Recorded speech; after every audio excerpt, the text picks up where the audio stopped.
something, save some money. You can't save no money on the wages that they're paying you.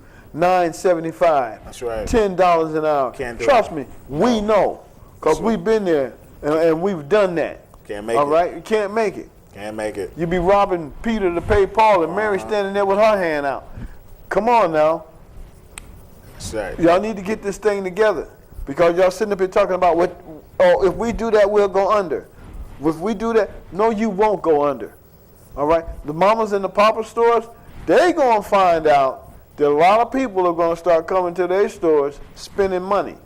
You're spending money right here where you make it at, in Ithaca. They've been telling that lie for so many years, but they've been telling it just for getting in office. They was using that to get in office, to trickle down. They was using that, if you give a living wage, we're going down. No, listen. You're not going down. What you're doing is that you want to make sure that no one else come rising up. And so you want to keep people down, and this is what you do. So you tell people this lie that the living wage is going to hurt people. The inflation is hurting people. The taxes is hurting people. That's what's going on. The 1%, the super rich ain't paying no taxes. 1%, they ain't paying nothing, and I got to pay 12 and 15% tax. Okay, so who's paying more tax? So who's being hurt here? Thank you. It sure ain't them. And I don't know what they're talking about, but the whole thing is that they don't want no one to make it. They want just themselves, and that's it. They're elite, okay? And that's their clique. That's their group, right? Okay? That's their organization, all right? And so these are the people in the secret society where they make it, they spend money, and lobby the laws for their behalf, so no one else can make it in.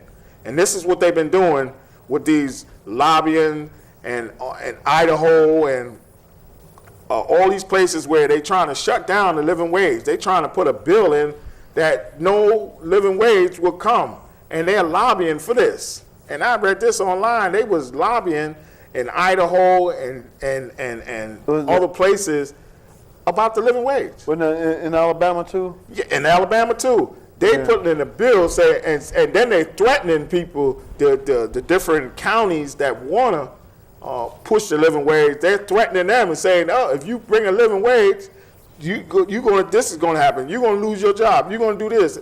So you can see why they isolate people. Right. This is why they isolate people. See, so we need to get around to where all these, what they're doing to people. This is how they isolate people. Right. You see, and they try to isolate them and try to put pressure on them so that they don't get a living wage.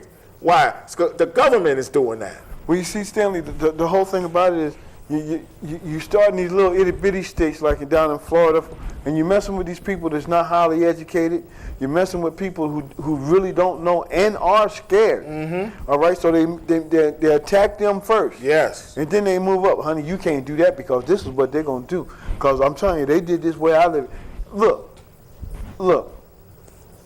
Don't be afraid, because all they're trying to do is keep you under their thumb. When you mess around here and you start making money, they can't tell you what to do. And as long as you're not making money, they can tell you what to do. What you gonna do, except for what they ask you to do? When you start making money and you don't want to do something, why do it? You don't got to do it. You want to come to work, you can go to work and make your money, that's fine. But they can't tell you, well, you're going on vacation this week, but you can't go such and such a place. Of course you can't go because you don't have the money to go, and they know that. Don't let these people bully you. And that's what they're doing. They're bullying you. That's what they're doing. And then the whole thing about it is they sit here and talk to you about Stanley and I, talking about, oh, those guys are starting trouble. They get the living wage. That's right, we do. If fixing it to where somebody can live, have their family straight, have their family be able to go out and buy some groceries and some food and pay their bills. If that's being a troublemaker, then we're troublemakers. Exactly. Okay? Because I'm telling you now, we are going to continue to fight for people who don't know about the living wage and people that are scared. We will fight for them, and we're going to continue.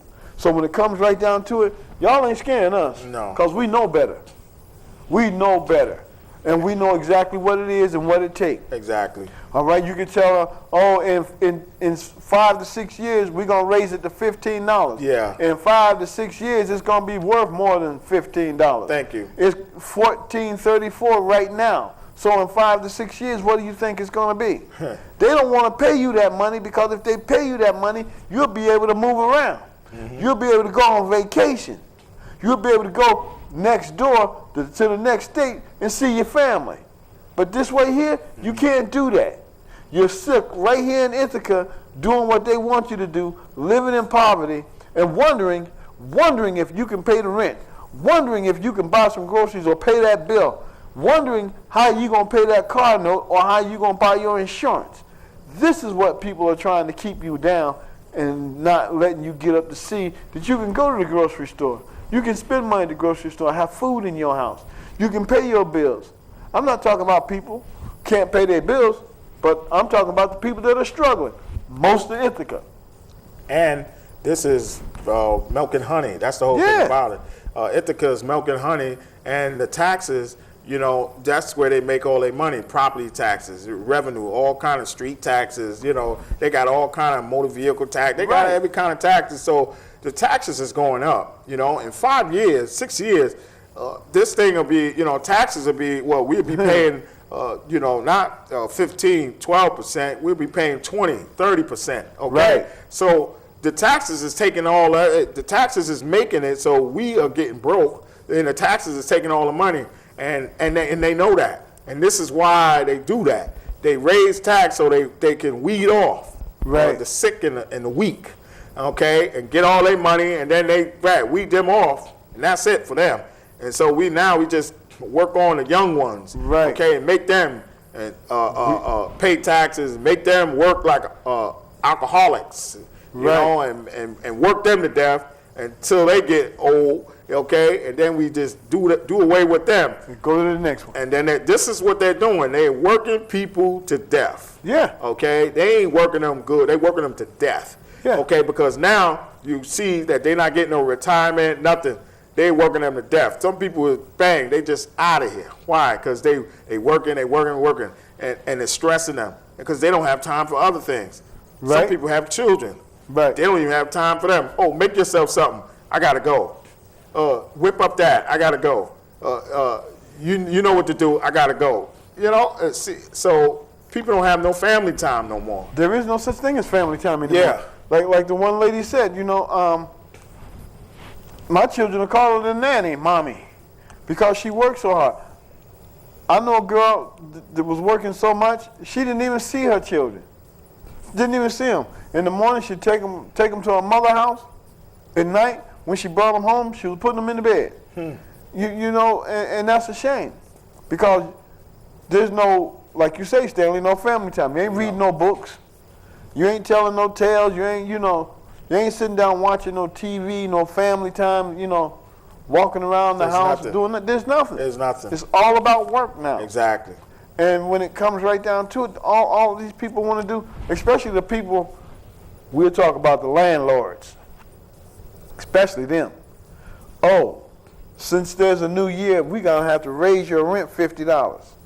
Come on, man. The person can't pay the rent now. How you going to raise it $50? You know, that's crazy because, you know, these places is, you know, rat infested, you know, roaches and all that. It's crazy. You know, these places are not worth it. No. You know, and we need to say, you know, listen, look at this, you know, look at this, you know, in the city, the slumlords was going to jail, okay? The judges was locking up the landlords, you know, because he was calling them slumlords because they wasn't fixing the place up. So the judges wasn't playing, you know, and he was sending a message to all of the landlords down there in the city. He was sending a message to them, you listen, you know, if these people come here and they paying their rent and they bring this complaint before this court and this place is like this, he was sending them out. He was locking them up, you know. And what he was saying was, listen, these people are paying you, and look what you're doing. Right. And you think you don't need to go to jail? And look what you doing, and you didn't rob these people money, and you got them living, like they basically in the street. Might as well be. Might as well be. Because when you sit there and you look at, even right here in Ithaca, there are some places that people shouldn't even be living in that people are living in. We'll put it like that. We ain't going to talk about the organizations that put them there, but they're living there. I mean, you got roaches, you got mice, you got rats, you got all of these things, and it's like, it's not livable for a human being. And then the rent is so high, everybody's moving to the outskirts of the city. And all of these landlords are going, wait a minute, if y'all moving out here because the rent's high there, I might as well raise the rent here because I can get that money. Okay? So now, and this is what's happening. On the outskirts of the city, they're raising the rent. Because they see everybody coming out that way. Everybody coming that way. Everybody coming that way. So now they say, oh, you know what? Hey, if they coming this way, then maybe I can raise the rent. Maybe I can make more money. And that's what he's doing. And his place ain't no better than the place where they person that's left from. You make the outside look good. Don't worry about what's going on the inside. And a lot of that is happening. So when it comes right down to it, it's like, wait a minute, what you gonna do next? I mean, people gonna have a place to live. And this is the whole thing in a living wage. If they can't live there, then why should they be there? If you're not gonna fix nothing, like a lot of these guys here in this town, we ain't gonna mention no names, not yet. But a lot of these guys here in this town are not fixing their places. When stuff go wrong, they don't want to hear what you got to say. But at the first of the month, they looking for that money. They're looking for that rent. They're looking for it. And you telling them, hey, look, well, you know what? My roof got a hole in it and it's leaking. Put a bucket under it. But wait a minute. How long do I got to leave the bucket there before you come fix it? So what you want them to do? These are the things we're talking about. These are the things that matter at the round table. Because you got people that can't live in a place because it's not livable. You got people that's working and they can't make the money because you don't want to pay them a living wage. All right? Then you got the people that think, they need to get out there and do something in order for them to be able to pay that $800, $900, that $1,000 a month for rent. And then when they get caught doing it, you want to lock them up. You could have went and got a job at McDonald's. They're paying you $15 an hour. Are they really? But is $15 an hour enough? That's right, because it's definitely not enough. It's definitely not enough, because this is why this campaign is going on now about 15 or more. Because listen, people is not making it, but McDonald's is making it. But people are not making it working at McDonald's, and that's a shame, because all of these companies that's getting rich, it's all the CEOs saying, oh, we can't do a living wage. Yes, you can do a living wage. You don't want to, because if you come out your pocket and that big old bonus that you got, you can do a living wage. You can do a living wage with everybody in there, every staff in there. You can do a living wage. When you sit there, and like Stanley said, the CEOs, when you sit there and you look at it, and the CEO, he's getting his bonus at $250,000, $325,000, but you can't get no bonus. You can't get a raise, and when you do get a raise, it's only a quarter, and that's the max. So when it comes right down to it, they're not saying nothing. So what's really going on here?